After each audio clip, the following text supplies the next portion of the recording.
Bonjour et bienvenue encore dans cette vidéo. Ici, nous allons parler de la précision de la tendance. Parce que cette vidéo vient après avoir publié la formation, la première version de la stratégie.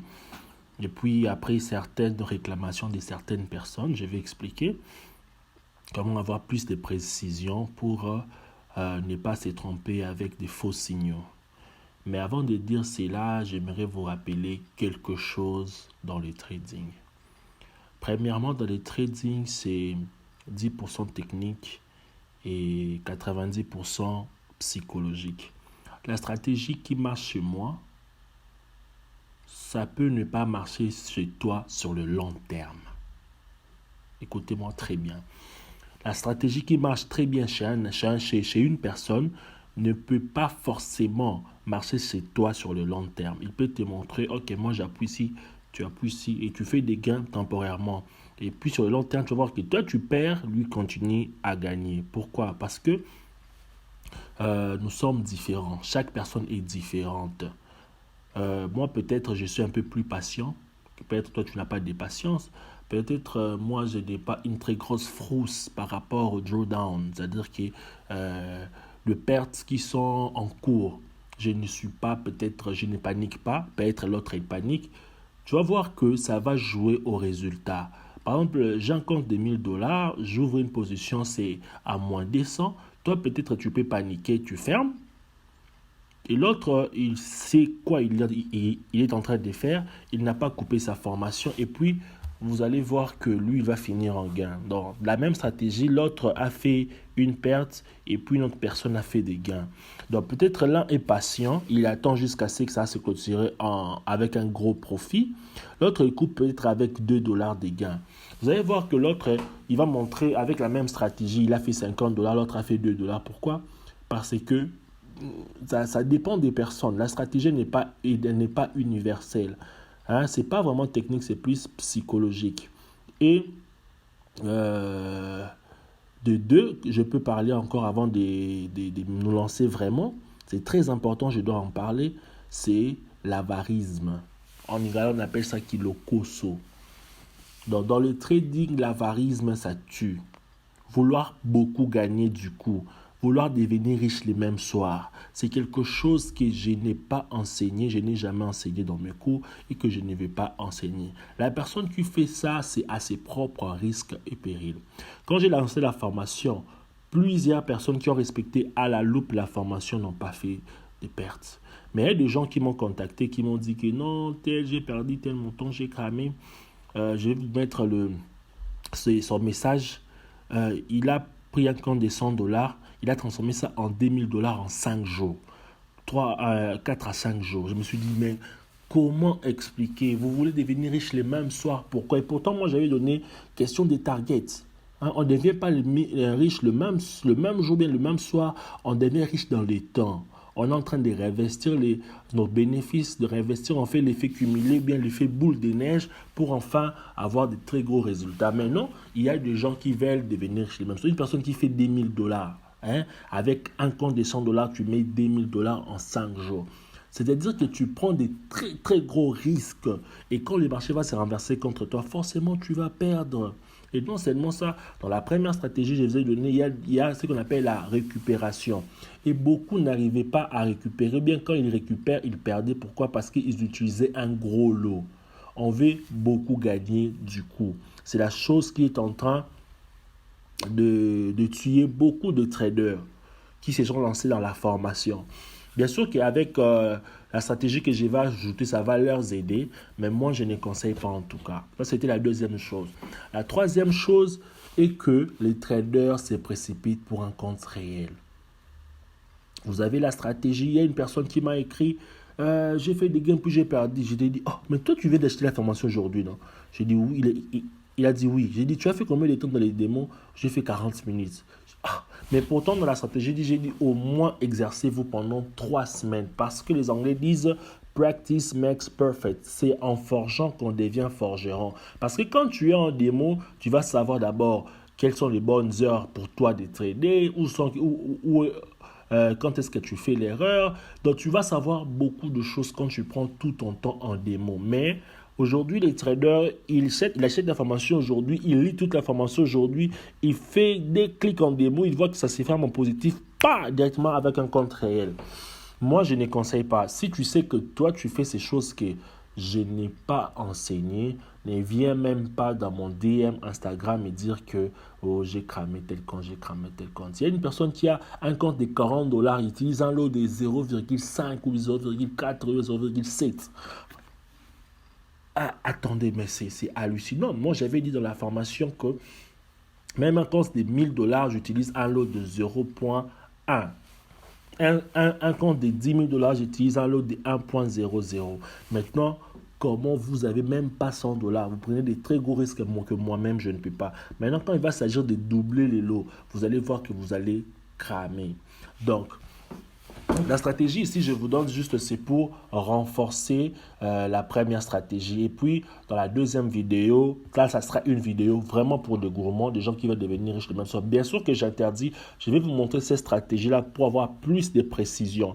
Mais cette stratégie-là, c'est à votre risque et péril. Je ne conseille pas ça, mais c'est à votre risque et péril. Donc, quand vous le faites, toi-même, tu es responsable de ce que tu fais. OK. Nous allons nous lancer, trêve des bavardages. Comme nous avons vu dans la première vidéo, c'était on achète quand c'est bleu, on achète et on vend quand c'est rouge. C'était la première stratégie. Au cas où ça tournait mal, on ouvrait des positions en sens inverse, on multiplie les lots et puis on va clôturer. Mais il s'est fait que certaines personnes arrivent à avoir beaucoup de positions et n'arrivent pas à fermer avec les gains, ou bien ils ne sont pas assez patients, d'autres se déplacent, d'autres dorment et puis les matins ils viennent trouver du scandale. Maintenant, qu'est-ce que moi j'ai fait pour résoudre ce problème-là? Pour résoudre ce problème, ok, suivez ce que je vais faire. Je prends le même indicateur. Le premier indicateur qu'on avait installé, c'était ça. Donc, venez, le premier indicateur, vous laissez comme ça. Venez enlever ici. Vous venez ici sur App Trend Signal. Vous cliquez, vous mettez None. Et dans Trend Signal, vous double-cliquez et puis vous mettez None. C'est-à-dire qu'on ne veut pas que des points puissent paraître. Parce que des points, des fois, il apparaît plusieurs fois sur l'écran. Il faudrait peut-être actualiser pour que ça puisse partir. Ne vous fiez pas aux points comme point d'entrée. Fiez-vous aux lignes. Donc, c'était ça le premier point. Pour pallier au problème, qu'est-ce que je vais faire? Je prends toujours le même indicateur. Je vais les placer une fois de plus. Mais cette fois-ci, sur les données d'entrée, je vais doubler. Ici, je mets 28. Je mets 28 et puis ici, je mets 8. Je ne m'arrête pas là, je viens chez couleur. Downtrend, on va mettre None. Uptrend, on va mettre None. Ici, dans la ligne, je double-clique, je mets les reds, le rouge. Et puis, Uptrend, je mets le bleu. Et puis, je clique sur OK. Ah non, c'est pas fini. Voilà, je double-clique encore. Dans la couleur, qu'est-ce que je viens? Là où j'ai mis bleu, je viens ici sur la largeur, je vais augmenter l'épaisseur pour faire la différence. Et sur les deux, sur le rouge et le bleu, je vais augmenter donc l'épaisseur. Je mets OK. Donc pour changer les paramètres, il suffit simplement de double-cliquer sur l'indicateur ou soit on clique à droite, on vient sur liste des indicateurs, on a les deux. Il suffit de double-cliquer ou bien de cliquer puis sur propriété. Donc vous allez voir qu'ici, nous avons maintenant des lignes. L'autre en gras, l'autre en petit taille. Je viens en M1. Bon, ici maintenant, comment résoudre le premier problème? C'est quoi? C'est la grosse tendance, c'est la ligne en gras. La grosse tendance, c'est ça, la grosse tendance qu'on va se fier. Avant, ici, on allait ouvrir un buy parce que c'est un bleu. Mais maintenant, cette fois-ci, avec ça, tellement que ici, quand la grosse tendance est en baisse, donc en rouge, peu importe le signal d'achat, on ne va pas exécuter le signal d'achat. On appelle ça, c'est un faux signal. Je prends un exemple. S'il n'y avait pas cette grosse tendance, normalement, Ici, on allait faire un buy. Vous allez voir que c'est un faux buy vu que c'est encore parti en couille, si je peux me permettre. Mais vous allez voir que dans cette stratégie, maintenant, on ne va pas prendre ces signaux parce que c'est un faux signal. Donc, je prends ici. Encore ici.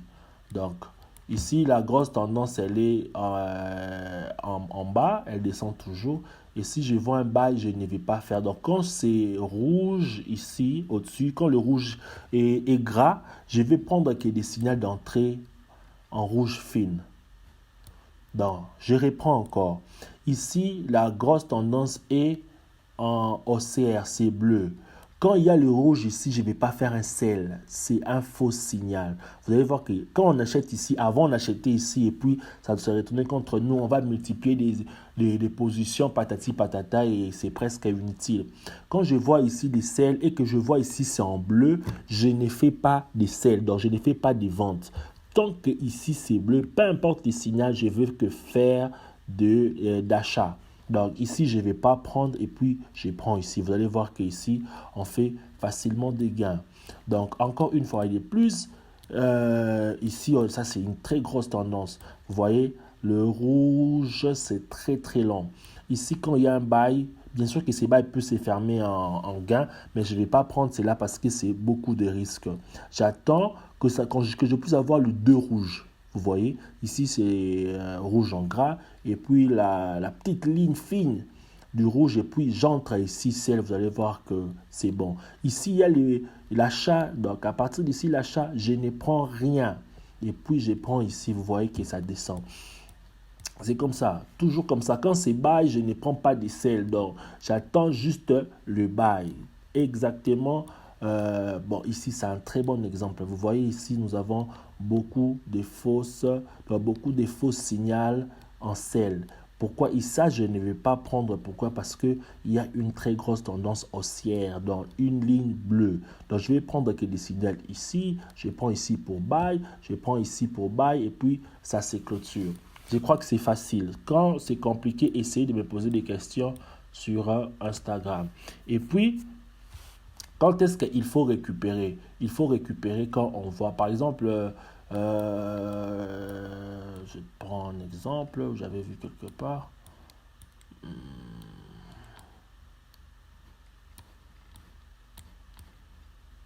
Bon, ok, je prends un exemple.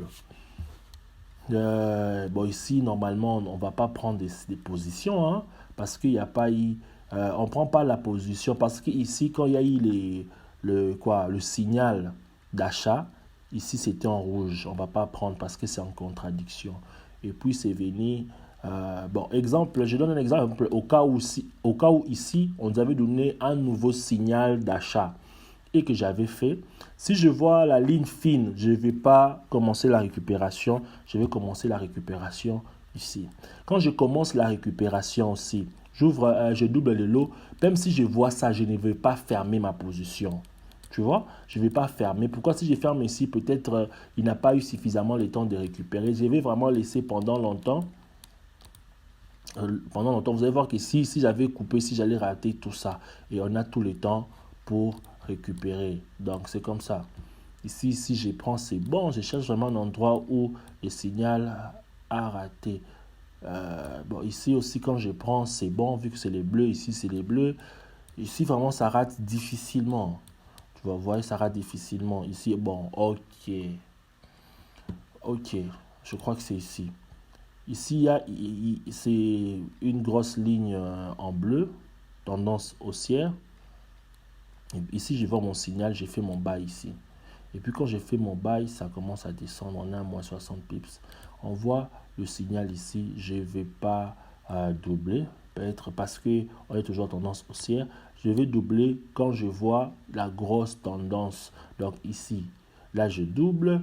Au cas où ça ne descend pas, vous voyez, je double encore ici, 2, 3. Et puis, la grosse tendance va venir clôturer ici.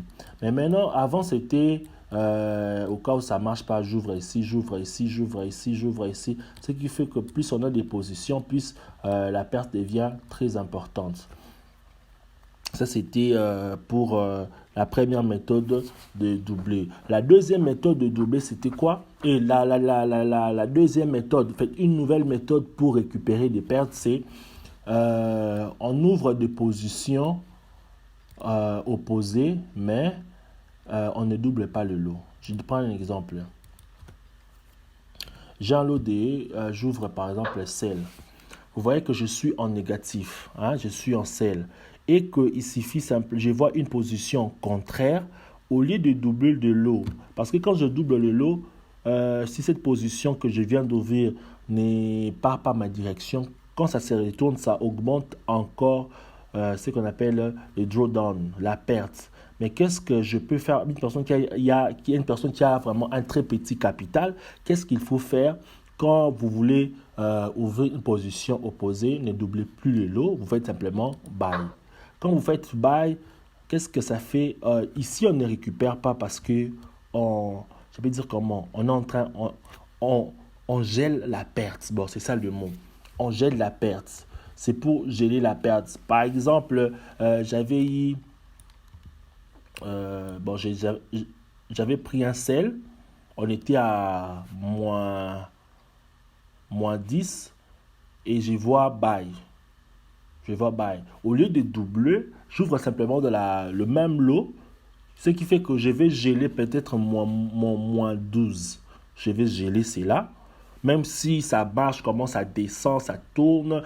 Donc, je gèle ces pertes et puis je vais attendre la position maintenant, une autre direction opposée.